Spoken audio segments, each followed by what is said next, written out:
So many people like to have fun. You know, that kind of fun. But we never really think that something else might be during the fun as well.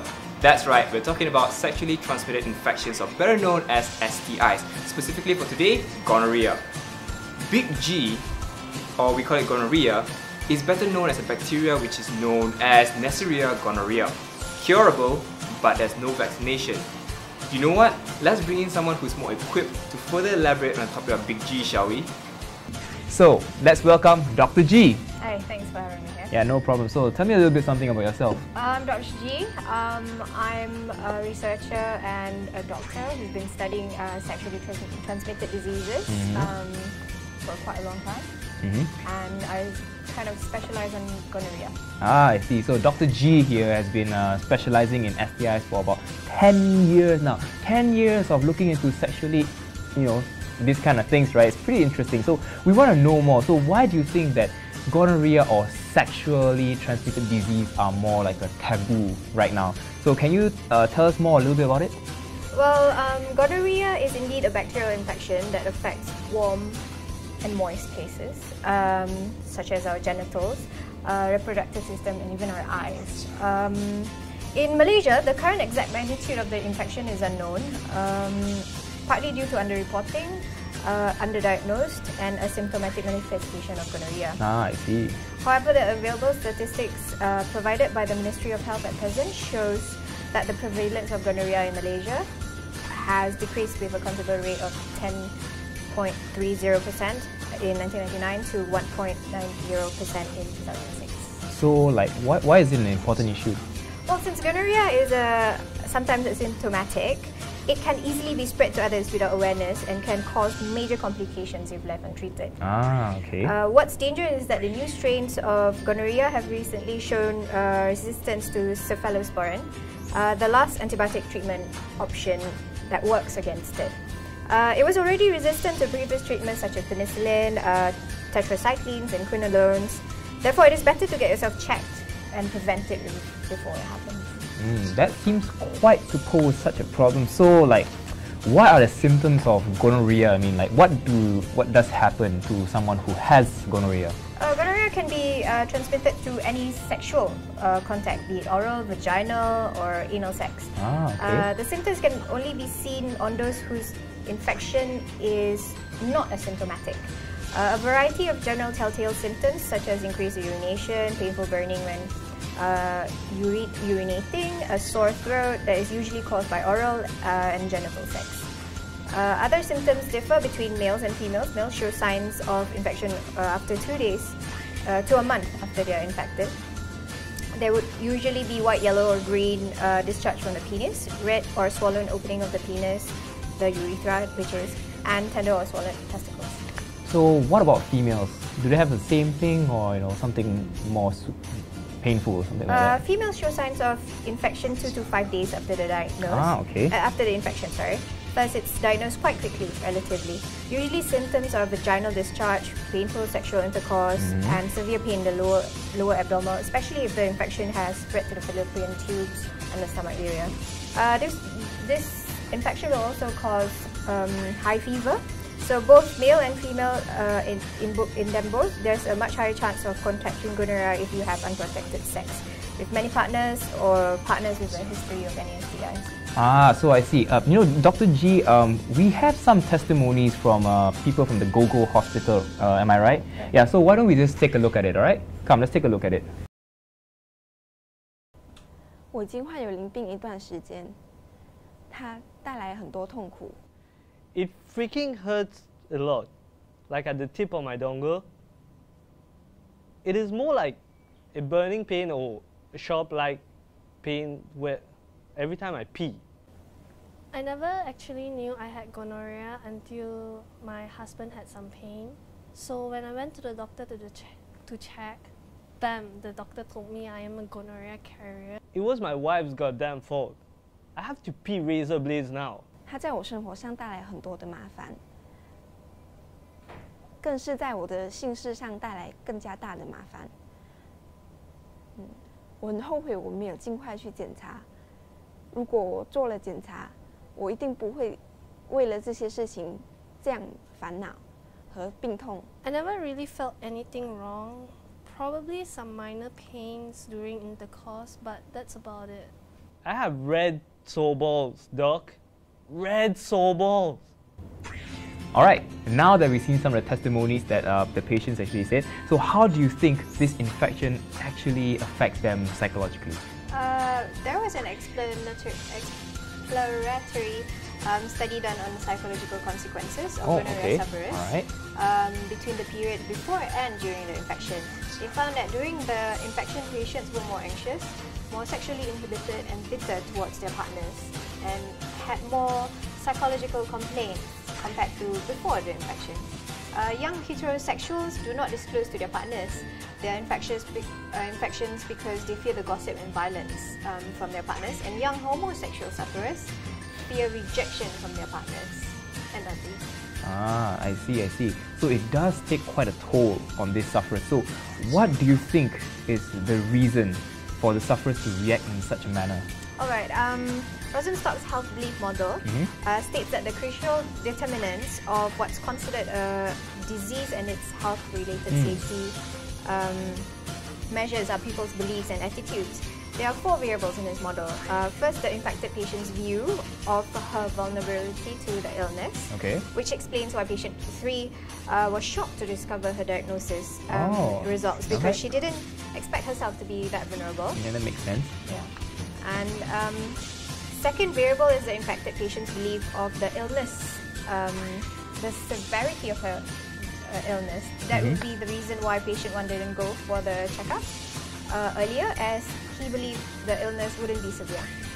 Third and fourth variables are the infected patient's perception of benefits of actions in reducing the severity level and their evaluation of potential hindrances of said actions, which are common reasons why many wouldn't seek treatment earlier. So what about the other 2 models of stages?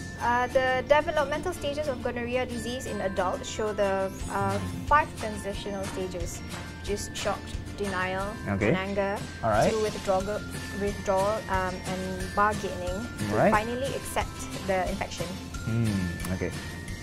On the other hand, Prochaska and DeClement's stages of change model shows the transitional stages of pre-contemplation to contemplation, to preparation, to action, and finally maintenance. However, a patient may transit into relapse stage if maintenance of an infection-free being is not sustained. The patient will then have a relapse of the infection from unprotected sexual activities. This patient here today are each in one of the stages from either model. For example, patient 1 in the acceptance stage and patient 2 is in the anger stage. So what do you think is the best diagnosis or treatment and prevention method for all these sexually transmitted infections? There are many tests your doctors can choose to administer, depending on the affected area, of course. There's the direct smear, where a sample of bodily fluid is taken from the affected area or urine sample. I see. The nucleic acid amplification test, NAAT, is usually the best to carry out on either the acquired body fluid or urine sample, as it detects and makes many copies of the genetic material of the bacteria. The results may be ineffective due to several reasons. For instance, if the patient urinated within 2 hours of collecting the urine sample, there is a contamination of rectal sample with stool. And in women, if douching of vaginal creams or sprays are used within 24 hours of the test. Now, if left untreated, there will be an increased risk of getting HIV infection from unprotected sex with a HIV-positive partner. For women, there's a danger of getting pelvic inflammatory disease, PID, if gonorrhea spreads to the reproductive organs, as well as a chronic pain in pelvic area. Pregnant mothers who carry gonorrhea can possibly transmit the infection to babies through vaginal birth. This may cause blindness, joint infection, and life-threatening blood infection in the baby. For males, as seen in the video, your testicles will be very, very red. Alright. And to prevent, obviously, use section during sexual activities, or better yet, get you and your partner tested for any STIs. Okay, so I see that this has been a most informative topic that we have today. We want to know more about gonorrhea. So Dr. G here explained it really, really well. So thank you for your time, Dr. G. And everybody, let's give Dr. G a hand, man. Alright. So let's have a break now, guys. So we'll be back in a bit. Much cheap, such wow. G1 condom. And we are back, guys. So now we have someone really special in the scene. We have Harper Addison. She is an actress from Malaysia, and she just came out with this film which makes her break through. You know, now she's really famous, and her name, Harper Addison, is known on a Malaysian scope. So let us put our hands together for Harper Addison, guys. Harper Addison, come on, guys, let's welcome her. Thank you so much for having me here. All right, so Harper, right? Okay, so tell us a little bit about this film that you made. Okay, Gone on Riot. So what is it about? Well, Gone on Riot, it is a wordplay on the word gonorrhea. Right. And my character, Caliph Spooner, is unknowingly immune to the worldwide outbreak of the clap, which is, in layman's term, for gonorrhea. And in the movie, it's portrayed as far worse than it actually is, right? And some quick trivia, if you rearrange my character's name, you get cephalosporin, which is actually the current antibiotic being used to treat gonorrhea. So that's some cool trivia. Those infected with the clap are known as clappers, and they have lesions on their eyes, mouth, and genital areas. But sometimes the clap is asymptomatic, so you don't get these physical signs to tell you that they're infected. However, most of them will start being paranoid. That's the first sign, and then they'll get angry, and then they'll kill you. So my character kind of takes her immunity for granted when her sexual partner gets infected and then ends up trying to kill her. Ah, okay. It sounds terrifying, but really interesting at the same time. So I want to know more. Let's have a short look at the trailer that you guys made, okay? Let's take a look. Yeah, Mom, I'll be safe, I promise. No, it's okay. Yeah. I'll call you before I board, okay? Yeah. Okay. Love you too. Bye. Babe, what are you doing? Yeah, I'm in here. What are you doing? Packing to stay forever? Maybe we should. I'm so excited for this trip. Me too, baby. I'm glad we decided to do this. We really needed the break. Caliph, there's actually something I need to tell you. I went to the... Wait, babe, hold on. You take my earphones again? God, no! Why do you just have to accuse me every time? I was just asking, baby. Yeah, right. You've been out to get me since day one. I always knew you'd turn on me. Everybody does. Maybe it's time you changed. What are you talking about? I don't understand. Of course you don't. You can't possibly understand. They just use me for their own good. It's okay. I'm not angry or anything. I'm fine. Okay, you've officially lost it. And why are you clapping? You look crazy. You're right. Why am I clapping when I could be doing things with my hand? What are you doing with that shirt? It's not my fault! Jesus Christ, you could have hit me! Yeah, I could have hit you, but I missed. Stay away from me. Get back here, Caliph!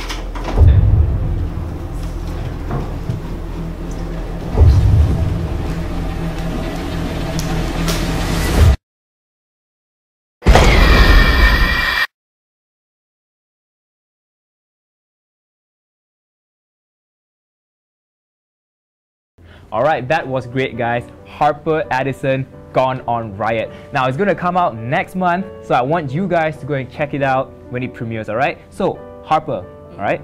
Okay, I wanted to ask you something. Do you have any difficulties trying to portray this character, you know, in the movie? Yeah, I did actually. It was mostly because when people hear about STIs, they're going to be prejudiced about it. Right. People who have STIs. And even though the movie version was like really exaggerated, people still came up to me asking about all these myths and stuff like that. That was probably the most difficult part. I see. So if you don't mind sharing, what did they ask you? Most of them asked me if gonorrhea can turn into another infection like syphilis, or if you'll have chlamydia with it. But I tried to answer as best as I could, but there's only so much I know. Right. So let us invite Dr. G to answer that question. Dr. G? Dr. Oh, yes, Dr. G. I'm pretty sure we have another chair somewhere, but it's okay. Go on. Yes, it's okay. Right? Very flexible. Oh, that's great. Is it possible for gonorrhea to turn into syphilis and vice versa. However, people think so because having an active gonorrhea infection will make you 3 times more likely to contract another STI from any of your sexual partners. Right. Oh, and how about some people ask me if you can contract it from like a toilet seat or a towel or sharing a hot tub? No. That doesn't happen. Come down. Like any STI, it can only be transmitted through sexual acts. Okay? But we do need to be careful of gonorrhea in this day as an age, as it is more prevalent than what people think. Even if it is an age-old bacteria. Dr. G out, you guys. So, with Dr. G out, well, there you have it. All you needed to know and wanted to know about gonorrhea. So let's give a warm round of applause to Harper Edison and Dr. G. That's great, guys. Come on, it's great. So be sure to catch Harper's movie coming out next month. Like I said, next month. Be there when it premieres, alright? So, Gone on Riot, we'll see you tomorrow with another episode of my talk show. Alright.